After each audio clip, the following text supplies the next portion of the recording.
Bonjour à tous, je vais vous présenter le pilote automatique de l'ENSEM Éco-Marathon, qui est un projet que j'ai initié en septembre 2016. Donc évidemment ça va être un grand moment pour moi puisque c'est l'occasion de faire le bilan d'un an et demi de travail. Donc cette présentation elle sera séparée en 3 parties.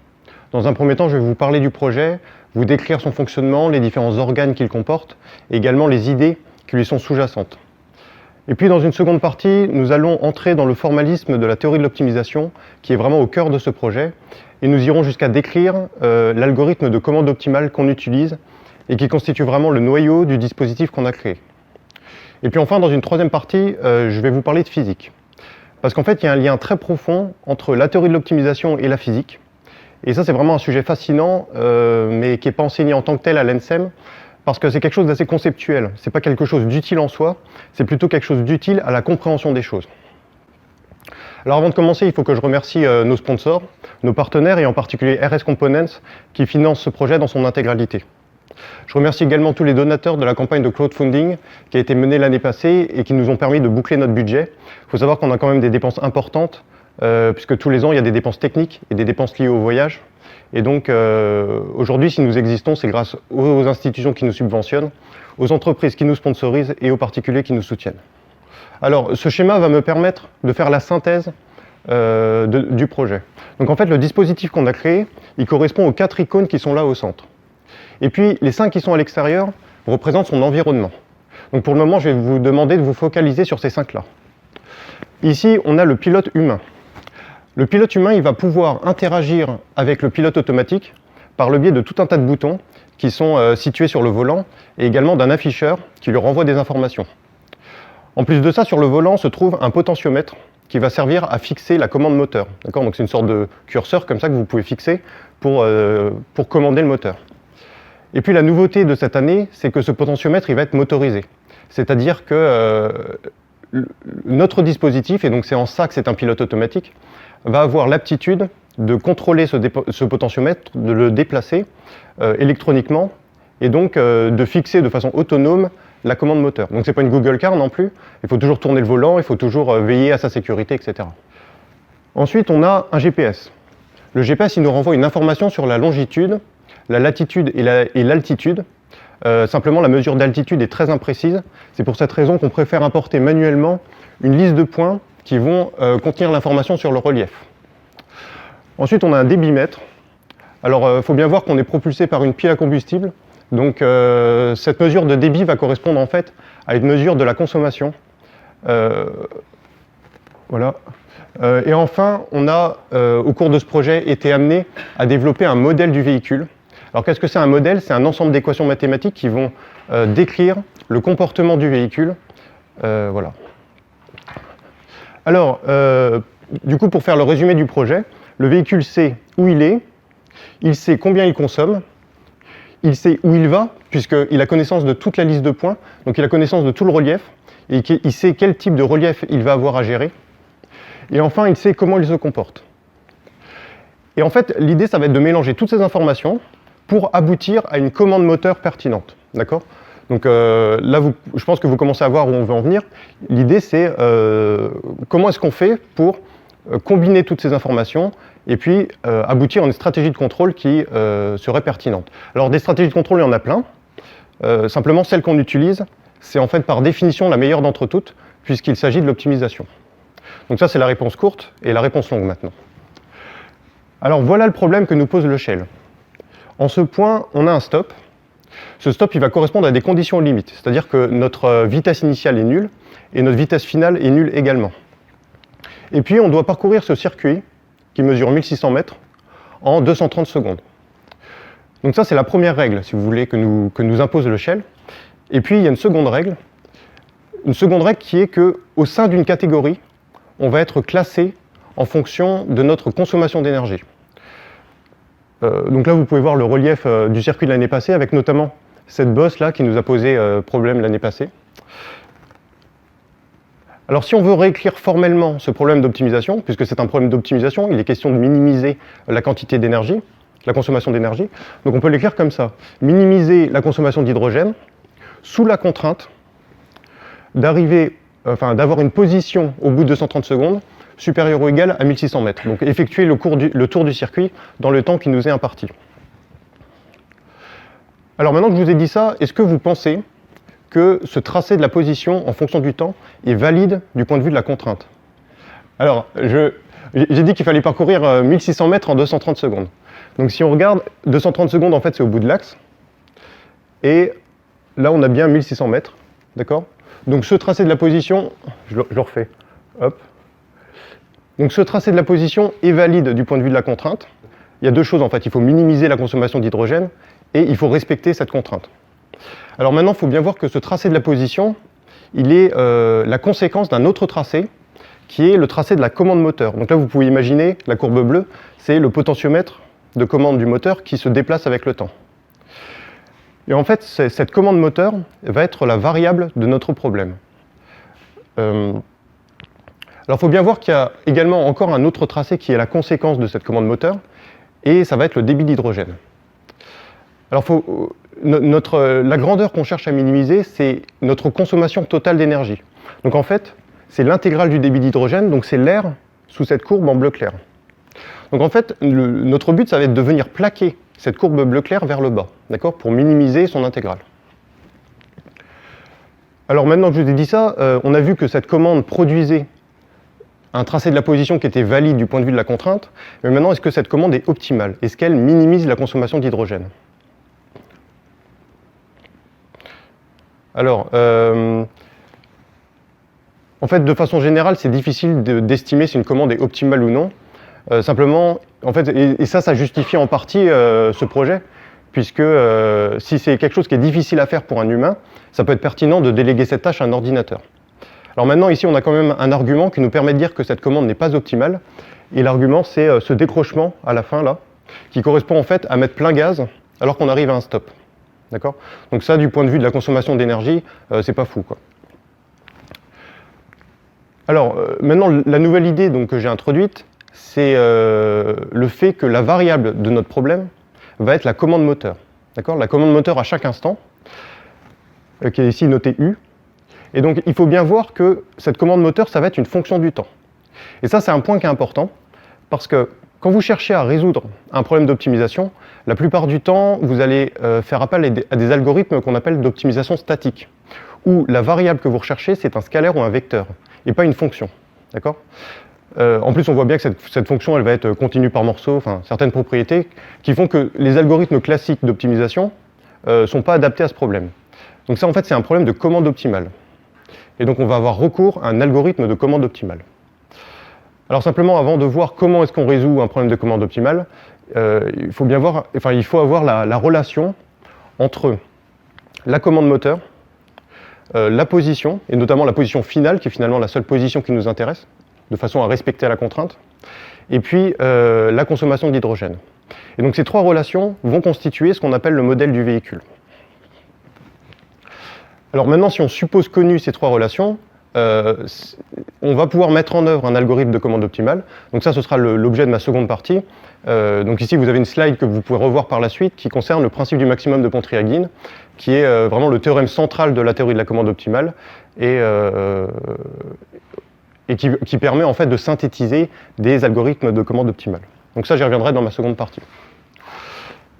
Alors, je pense que vous commencez à voir où on veut en venir. Donc j'ai pensé que ce serait le bon moment pour dresser un bref historique du projet. Donc comme je vous l'ai dit, on a commencé en septembre 2016. Alors mon idée initiale, c'était d'adapter mon projet de 1A, qui faisait intervenir de l'optimisation, mais de l'optimisation statique. Ma variable, c'était un vecteur. Et donc j'ai essayé d'adapter ce programme à cette problématique. Et puis rapidement, pour la raison que je viens de vous donner, je me suis rendu compte que ce ne serait pas envisageable. Et donc, en parallèle, je me suis intéressé à la commande optimale, donc je me suis renseigné, j'ai parcouru Wikipédia, j'ai pris des livres à la BU, sauf qu'il se trouve que pour quelqu'un qui n'a pas les bases, en fait, c'est vraiment très compliqué. C'est un sujet qui est difficile. Et puis j'ai appris qu'il y avait un chercheur au CRAN qui était expert de la commande optimale, et cette personne, donc c'est Pierre Ridinger, qui m'a fourni un algorithme de commande optimale fonctionnel, écrit sous MATLAB. Et donc je le remercie énormément pour ça, parce qu'il faut bien voir que on n'est pas les premiers, dans le cadre de cette compétition, à avoir cette idée de développer un pilote automatique pour répondre à cette problématique. Par contre, je suis très heureux de vous dire qu'on est les premiers à réussir. Et je pense que ce qu'on a eu et ce qui a manqué aux autres, c'est cette chance en fait, de tomber sur la bonne personne avec le bon algorithme. Donc ensuite, on a travaillé pendant 4 mois à essayer d'arranger cet algorithme pour le faire coller à notre problème. Et puis, arrivé aux vacances de février, en fait, j'avais un programme qui ne fonctionnait plus. Ça me retournait n'importe quoi, et j'arrivais pas à le débugger. Alors déjà, à l'époque, je ne comprenais pas l'algorithme, donc c'était évidemment c'est compliqué de débugger un programme dans ces conditions-là. Mais il y avait un autre aspect, qui était que cet algorithme était écrit sous MATLAB. Alors vous savez que MATLAB, ça travaille en calcul numérique. Et quand vous êtes en calcul numérique, en fait, quand vous faites de l'optimisation, vous avez souvent besoin de calculer des gradients, des matrices jacobiennes, ce genre de choses. Et donc, quand vous travaillez en calcul numérique, vous êtes obligé de saisir manuellement, sous MATLAB, cette matrice jacobienne. Et donc, à chaque fois que je changeais de modèle, en fait, j'étais obligé de recalculer ce gradient et de le saisir manuellement sous MATLAB. Donc ça introduisait une source d'erreur supplémentaire, en fait. Et donc, ce que j'ai fait à ce moment-là, je me suis rendu compte qu'il y aurait une seule possibilité, une seule solution, ce serait de réécrire intégralement ce programme dans un langage qui gère le calcul formel.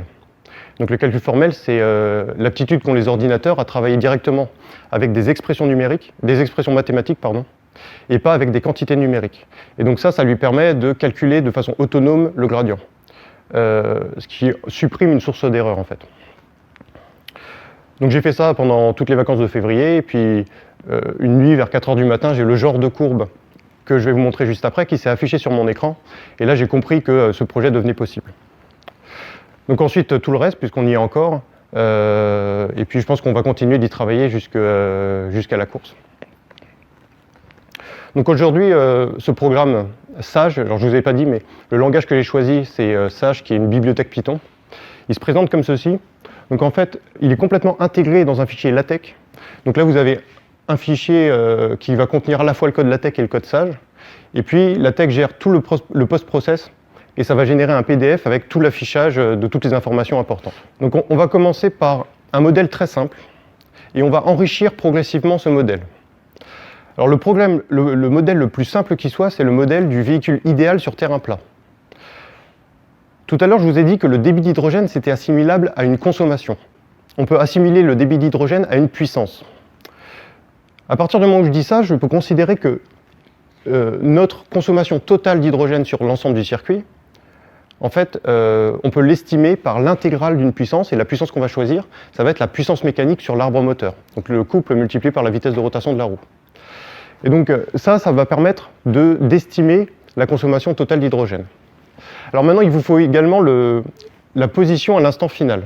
Et donc la position à l'instant final, on l'obtient en intégrant en fait 2 fois l'accélération, et puis en prenant simplement la dernière valeur. Donc pour avoir l'accélération, on écrit un PFD. Donc ici, comme on est avec un véhicule idéal, il n'y a pas de perte. Et donc la seule source de force, si on veut, ça va être le couple moteur. Alors maintenant, un point supplémentaire. Tout à l'heure, je vous ai dit que le potentiomètre qui était situé sur le volant servait à fixer la commande moteur. Alors maintenant, concrètement, quelle est la grandeur vraiment qui est fixée par cette commande? Eh bien, ça va être le couple moteur.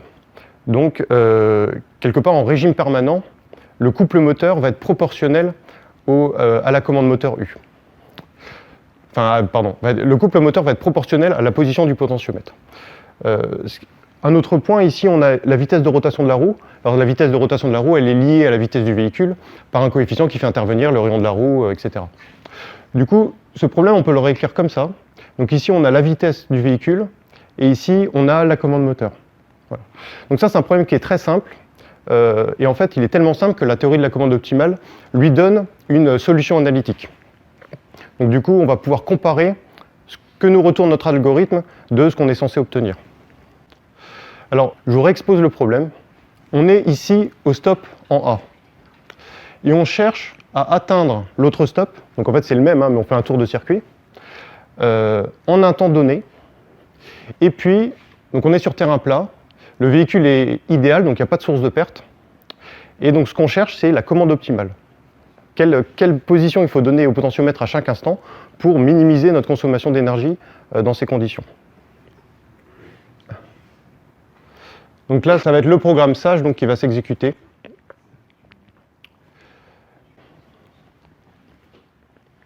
c'est l'algorithme qui travaille.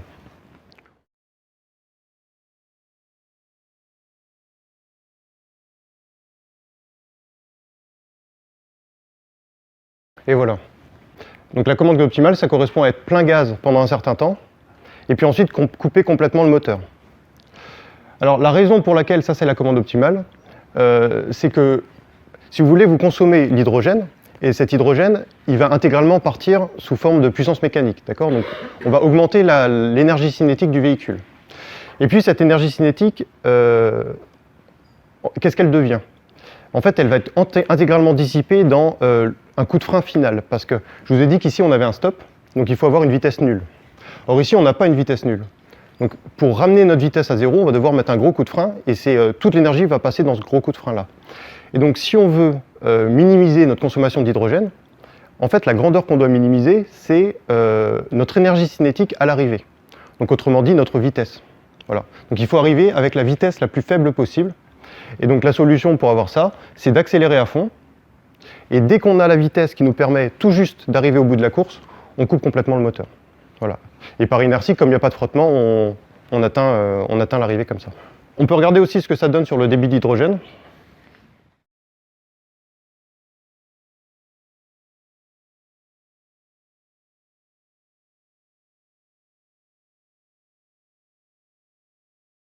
Et donc vous voyez que dans toute cette région-là, le moteur est coupé, donc évidemment on a une consommation nulle. Alors maintenant, on va enrichir ce modèle. Donc on va y aller progressivement. Le premier enrichissement qu'on va apporter, c'est l'introduction des frottements laminaires. Ce qui n'a pas vraiment de sens, puisque si on calcule le nombre de Reynolds de notre véhicule à sa vitesse caractéristique, en fait on tombe plutôt sur un Reynolds élevé. Donc il faudrait plutôt considérer des pertes turbulentes, c'est-à-dire en V au carré. Bon, simplement, là, on en est juste à tester l'algorithme, donc on fait les choses les plus simples possibles. Et voilà donc ce que ça nous donne, maintenant qu'on a introduit ces frottements laminaires.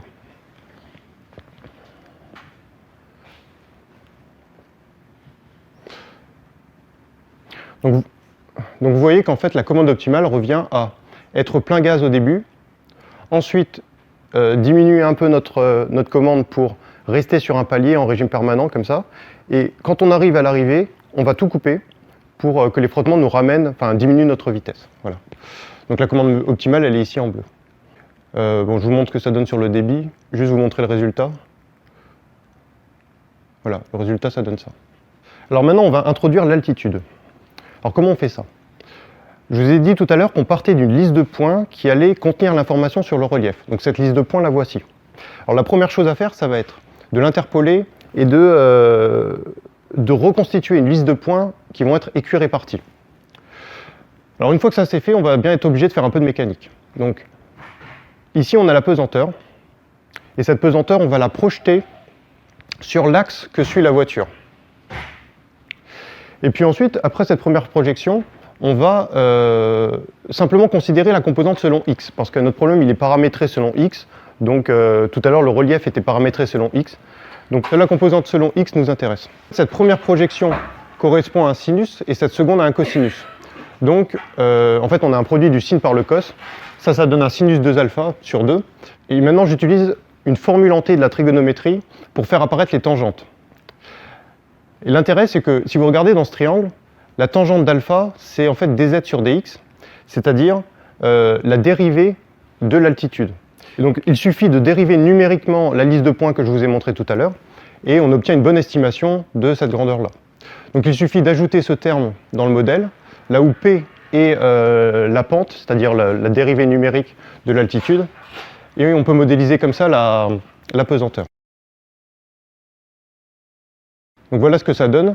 Maintenant évidemment on ne va pas essayer de deviner, on va arrêter de jouer à essayer d'intuiter cette commande optimale, puisque ce relief il introduit une perturbation qui est très importante, et qui fait qu'il devient difficile d'intuiter cette commande optimale.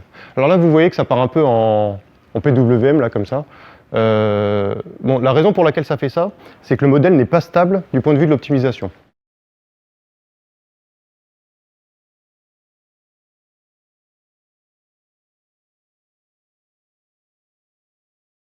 Donc pour résoudre ce problème, on va ajouter les pertes joules. Alors je prétends que les pertes joules elles sont en U carré. La raison pour laquelle c'est le cas, c'est que normalement c'est RI carré, donc c'est un courant au carré. Or, vous avez une relation dans le moteur qui vous dit que le courant statorique va être proportionnel à la commande moteur, et donc proportionnel au couple. Et comme la commande moteur U détermine le couple, et bien on peut relier les deux, et ça nous donne un terme en U carré. Et donc maintenant qu'on a ajouté ces pertes joules, là ça va bien se stabiliser. Alors vous voyez que c'est comme une commande qui est... Enfin, il y a quand même un peu de haute fréquence, d'accord? Et ça, ça c'est intéressant parce que jusqu'à présent, l'humain, il pilotait un peu par à-coup. Donc on voit en fait que la commande optimale est quand même assez éloignée de la commande que propose l'humain. Voilà. Voilà. Et sur le débit,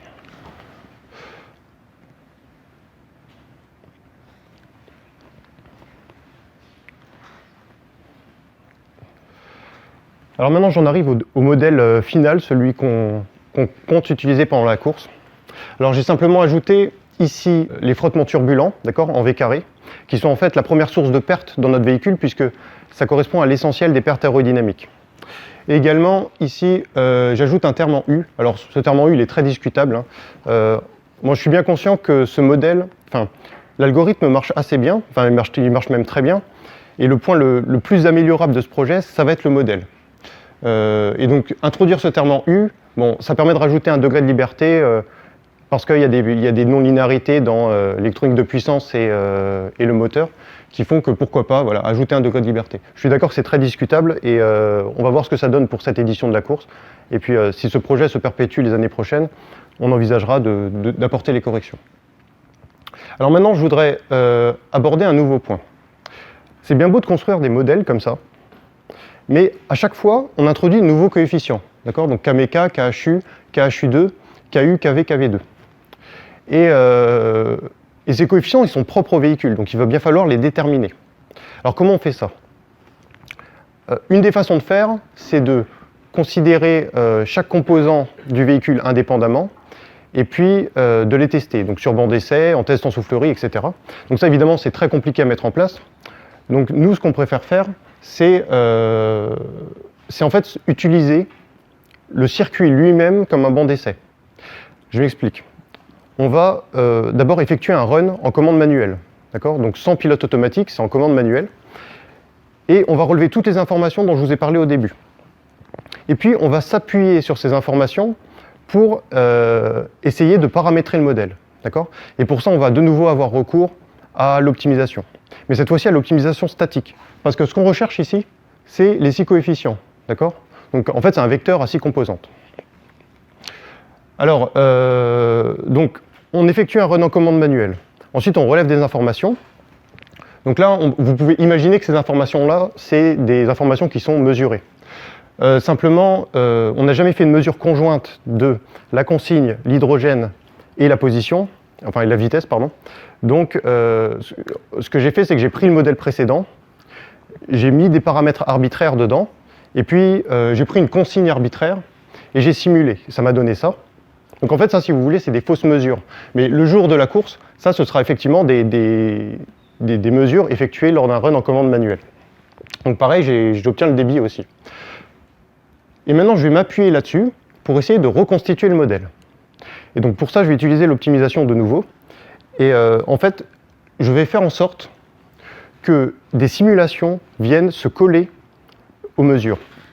Autrement dit, je vais choisir des paramètres un peu arbitraires, je vais simuler, et puis ensuite je vais essayer d'ajuster ces paramètres pour que les simulations concordent avec les mesures.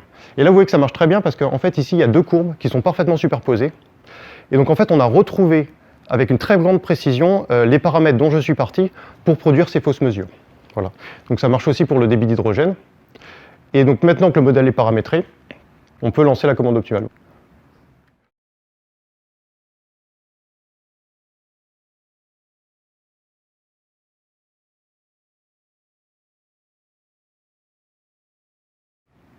Pour le débit,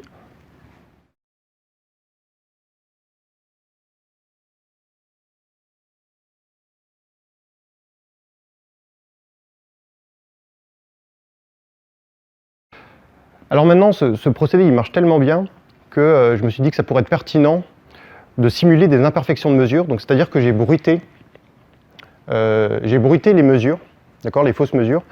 Alors j'ai pas bruité la consigne parce que la consigne c'est une mesure électrique, donc il n'y a pas de raison que ce soit imprécis. Par contre j'ai bruité donc la vitesse et le débit d'hydrogène. Et maintenant je refais le même processus, d'accord. Donc j'essaye de faire coller les simulations aux fausses mesures. Et maintenant, donc vous voyez que ça marche toujours assez bien puisqu'on arrive toujours à passer assez bien par les fausses mesures. Mais simplement maintenant on va se demander est-ce qu'il y a des erreurs? Est-ce que ces bruits ils introduisent des erreurs dans les coefficients qu'on trouve? Et donc en fait la réponse c'est oui, il y a quand même des erreurs importantes du fait de ces imperfections de mesure qui font que au final les commandes optimales calculées sans bruit et avec bruit ne vont pas vraiment concorder, il y a un décalage entre les deux. Alors maintenant on peut se demander est-ce que c'est grave? Alors ma réponse est j'en sais rien, on verra le jour de la course. Parce que là il faut bien voir qu'on a quand même utilisé des conditions un peu extrêmes pour tester cet algorithme. Moi le but c'était de pousser un peu l'algorithme dans ses retranchements. Et donc peut-être que le jour de la course on aura des conditions qui seront plus favorables et qui feront qu'on n'aura pas ce décalage entre les deux courbes. Voilà. Alors j'ai fini la première partie de ma première partie qui concerne en fait l'optimisation dans le cadre du projet. Maintenant je voulais aborder la partie un peu plus concrète, c'est-à-dire comment on implémente ça dans le véhicule. Bon simplement je me suis rendu compte que j'avais fait trop de slides donc je vais passer vite sur cette partie-là. Alors simplement ce que je voulais vous dire c'est que là ce dont on vient de parler c'est ce programme SAGE. Et puis dans le véhicule il y a également ces trois éléments-là, notamment donc, alors, le programme SAGE il s'exécute sur un PC. Donc maintenant, la commande optimale que ça vous retourne, il faut bien la mettre dans un sens dans la voiture. Et donc pour la mettre dans la voiture, en fait, on va utiliser une carte SD qu'on va insérer dans un Arduino. Cet Arduino, il repose sur des cartes électroniques. Et puis, il y a également une boucle de régulation, et c'est de ça dont je voudrais vous parler maintenant. Alors, tout ça, en fait, ça sert à une seule chose. Ça sert à que le véhicule obtienne la capacité d'estimer en temps réel la distance qu'il a parcourue depuis le stop. D'accord ? Alors pourquoi faire ça ? Pourquoi est-ce qu'on aurait besoin d'estimer la distance parcourue depuis le stop ? Simplement, SAGE, il nous retourne une commande optimale, mais il nous retourne aussi des simulations associées. Et notamment, il nous retourne une simulation de la position. Et donc du coup, on va pouvoir comparer la position réelle du véhicule de la position prédite par SAGE et pouvoir détecter un écart. Et sur la base de cet écart, on va mettre en place une boucle de régulation. Donc ça, c'est implémenté dans l'Arduino. Donc l'idée, c'est que ça va être d'éviter le phénomène de dérive, c'est-à-dire que s'il y a des imperfections dans le modèle ou des perturbations extérieures, du style j'ai un véhicule qui ralentit devant moi, je repasse en commande manuelle quelques instants, je me remets en pilote automatique, donc il va y avoir un retard. Et en fait, cette boucle de régulation va permettre de pousser un peu sur les gaz pour venir compenser ce retard et revenir à l'équilibre. Voilà. Alors, donc on a été amené à développer des cartes électroniques. Donc je les ai prototypées l'année passée. Et puis cette année, donc c'est Antoine, Thomas et Thomas qui refont ces cartes parce qu'il y avait des soucis de fiabilité et des soucis dans la conception également. Donc ça, c'est encore la grosse partie, c'est le dernier gros morceau du projet avant la course. Voilà, donc je remercie encore une fois tous nos sponsors, et en particulier donc RS Components, comme je l'ai déjà dit, Air Liquide, qui nous fournit une nouvelle pile à combustible, et également Axi Model Motors pour le nouveau moteur. Et puis je remercie de tout cœur également Jérôme Dillet et Pascal Fontaine, parce que c'est deux personnes qui font beaucoup pour l'association. Et aujourd'hui, je pense qu'on ne pourrait pas se passer d'eux, dans le sens où c'est bien qu'on soit assez autonome, ça permet à ce genre d'initiative d'exister, mais en principe, l'équipe se renouvelle dans son intégralité tous les 2 ans. Et donc, je pense que c'est une très bonne chose qu'on ait un suivi continu comme ça. Voilà. Alors j'ai fini donc, la partie où je présente le projet.